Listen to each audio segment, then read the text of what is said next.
અરવલ્લી જિલ્લામાં વાવાઝોડા સાથે તોફાની વરસાદ. હવામાન વિભાગની આગાહી વચ્ચે રાત્રે વરસાદ વરસ્યો. મોડાસા, માલપુર, બાયડ અને મેઘરજમાં પણ વરસાદ. ધનસુરા, શામળાજી, સાંઠબા, ભિલોડા સહિતના વિસ્તારોમાં વરસાદી માહોલ જોવા મળ્યો છે. અનેક વિસ્તારોમાં પાણી થઈ ગયા હતા. ભારે પવન સાથે વીજળીના કડાકા સાથે વરસાદ વરસતા વીજળી પણ ગુલ થઈ ગઈ હતી. માલપુરના મુખ્ય માર્ગ પર નદીઓ વહેતી હોય એવા દ્રશ્યો સામે આવ્યા હતા.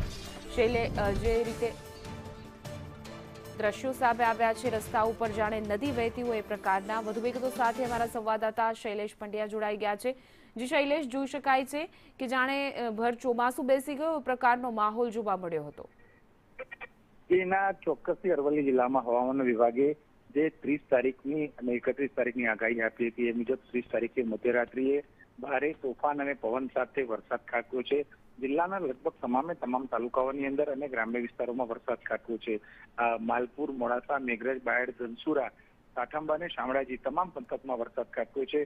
જોકે અસહ્ય ઉકળાટ બાદ પ્રજાજનો પણ ક્યાંક વરસાદની રાહ જોતા હોય એ રીતે ઠંડક થવાના કારણે જનતામાં પણ ભારે ખુશી વ્યાપી છે. ત્યારે ખેડૂતોને ખેતીની તૈયારી કરવા માટે જે વરસાદ જોઈએ એ ખેડવા લાયક પણ ક્યાંક ને ક્યાંક વરસાદ થયો છે, જેના કારણે ધરતીપુત્રોમાં પણ આનંદની લાગણી છવાઈ છે.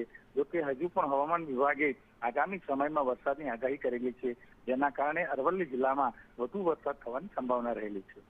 જી બિલકુલ શૈલેષ, સમગ્ર માહિતી બદલ આપનો આભાર.